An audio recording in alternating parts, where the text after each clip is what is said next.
साथियों, सी सेट का एक ऐसा प्रॉब्लम जो आपको सोचने पर मजबूर कर देगा। तो ये 8वां प्रॉब्लम था सेट ए का, और इसमें कहा गया है एक्स के बाहर को किलोग्राम में एक्स द्वारा दर्शाया जाता है। A B C D P Q R और एस के बाहर मापे जाते हैं। दिया है A plus B plus C plus D बराबर 17, A plus C 6, P Q S R का योग दिया है 15, पी क्यू आर बी का योग 17, और ये भी दिया है पी बराबर आर और क्यू बराबर एस। और ये इसमें से 4 ऑप्शन दिए हैं, इनमें से सत्य कथन हमको छांटना है। तो आप इसका स्क्रीनशॉट ले लीजिए और इसको करके देखिए यदि आप इसको कर सकते हैं।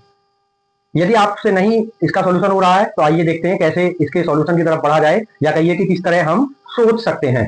तो देखिए हमारे सामने यदि इन दो इक्वेशन को मैं ध्यान से देखूं, ए बी सी डी और ए प्लस सी, तो इस इक्वेशन में ए प्लस सी शामिल है। तो ए प्लस सी कितना है 6, तो यहां बचेगा बी, यहां बचेगा बी और डी बचेगा, और ए प्लस सी जो 6 है इधर आकर माइनस हो जाएगा, 17 माइनस 6 तो ये बचेगा 11।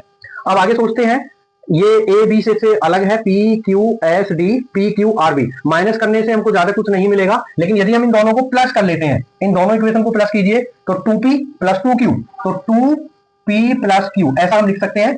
2p प्लस 2q को 2p plus q plus r plus s, ऐसा हम इसको लिख सकते हैं, plus r plus s, plus लिख सकते हैं b प्लस d, और बराबर कितना है ये, इन दोनों को यदि हम ऐड करेंगे तो ये आ जाएगा 32।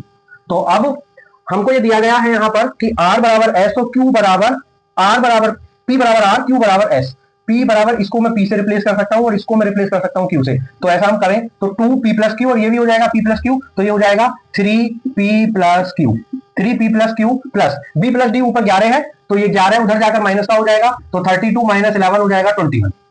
ओके, तो 3 का डिवाइड यदि मैं यहां लगा दूं तो मेरे पास मिल जाएगा p प्लस q बराबर 7। तो हमारे पास ये दो इंफॉर्मेशन जो मैंने यहां से ये फाइंड आउट किए हैं, तो ये इंफॉर्मेशन हमको मिल गई है। अब आगे बढ़ते हैं। अब क्योंकि इससे ज्यादा हम यहाँ कुछ नहीं कर सकते, अब कैसे सोचे हम, तो इसके लिए अब हमको यहाँ क्वेश्चन के ऑप्शन पर जाना होगा। तो ऑप्शन देखता हूं मैं, बी और डी का सम्मिलित भार पी और क्यू के कुल भार से कम है। तो बी और डी का सम्मिलित भार ये बोल रहे हैं बी प्लस डी 11 का सम्मिलित भार पी और क्यू, पी प्लस क्यू 7 आया है, पी और क्यू का कुल भार 7 आया है, इससे कम है।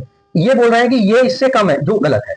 तो दूसरे ऑप्शन की तरफ बढ़ते हैं, पी और क्यू का सम्मिलित भार, पी और क्यू का सम्मिलित भार 7, ए और सी के कुल भार से, ए और सी का कुल भार दिया है 6, तो 6 से अधिक है, तो ये हमारा करेक्ट है।